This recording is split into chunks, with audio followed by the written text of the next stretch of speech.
So today I want to talk a little bit about this 350Z I just bought. I paid about 5,500 for it, and it's a clean title. It has about 127k mileage, so I'd say that's a pretty damn good deal. But I've ran into a few issues with it. One of the issues, this is actually a really common issue with these cars I've heard, is the motors go out for your unlocking or whatever, and so do the window motors and shit like that. But oh wait, let me give you an example right here. Alright, as you can see, you heard that grinding. It'll lock perfectly fine, but unlocking it's a problem. So let me go ahead and pop the hook for you guys, and I'll go over so far the problems I've had with it. I've had about 2 months. I've put probably like 6,000 miles on it, to be honest, and that is pretty bad. I don't want to be putting that many miles on this car. I'm just waiting to get another car, but I gotta drive about 100 miles a day to work and back, so it's gonna have to do for now. So the first problem I had was, I'm pretty sure this was the previous owner's fault. He told me he replaced a couple of the coil packs, but I don't know why that'd make him touch the spark plugs at all. I don't think you can really see them, but the coil packs are down here. You can barely see them, but they're kind of a pain in the ass to get to. You gotta take off the sway bar, or whatever that's called. You gotta take off your intake and shit, and the wiring harnesses. But what was happening was, I think he took the spark plug out, and when he torqued it back in, he torqued it like 360 degree spins past the actual torque specs.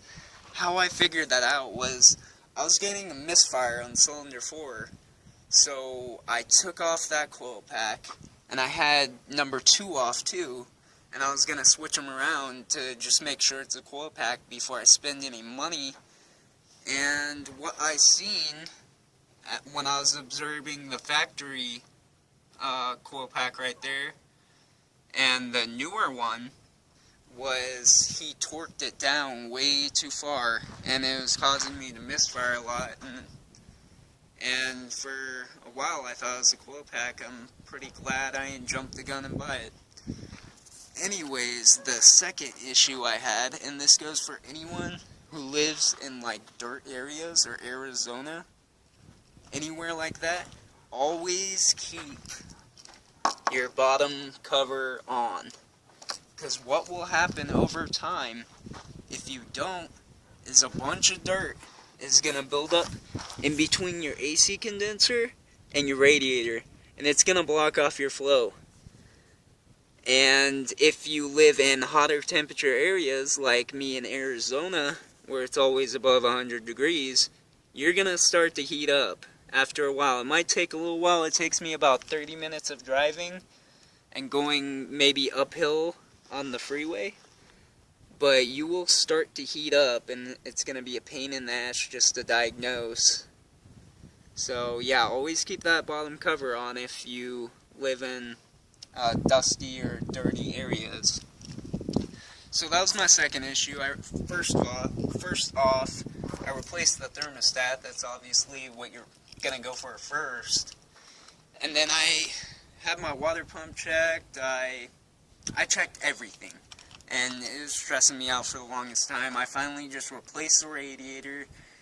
The radiator was good. It was just dirty. I could have just pressure washed it, but it probably needed replaced anyways. So, yeah. These cars are kind of funny. They take a lot of TLC. Like, before I bought this car, I did not know you really needed to bleed the radiator with the ISO spill-free funnel, and that's like $50, so that's always fun to buy. But what was happening when I replaced it was the air pockets were trapping the coolant from making its way through the thermostat for whatever reason, because my thermostat wasn't opening up until I got the funnel and started using it. And keep in mind, I was working with experienced mechanics when I was changing my radiator. I didn't take it to a shop, I did it myself, but I had my stepdad helping me, and he's been a mechanic his whole life. And he didn't even know you need to really bleed the radiator. So, yeah, but he's used to working on older cars.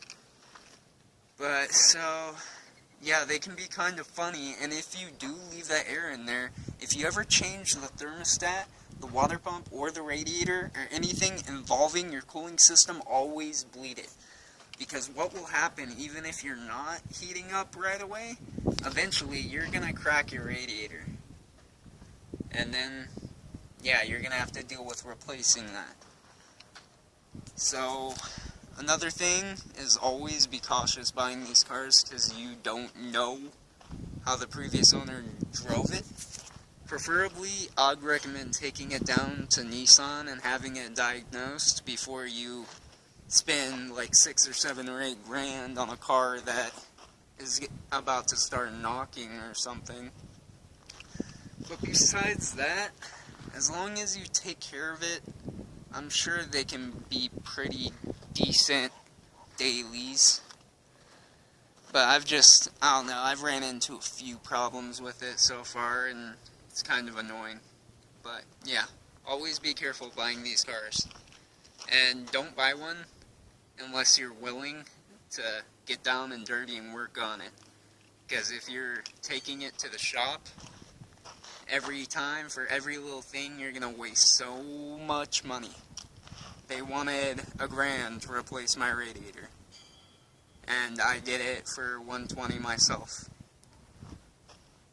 Alright, peace.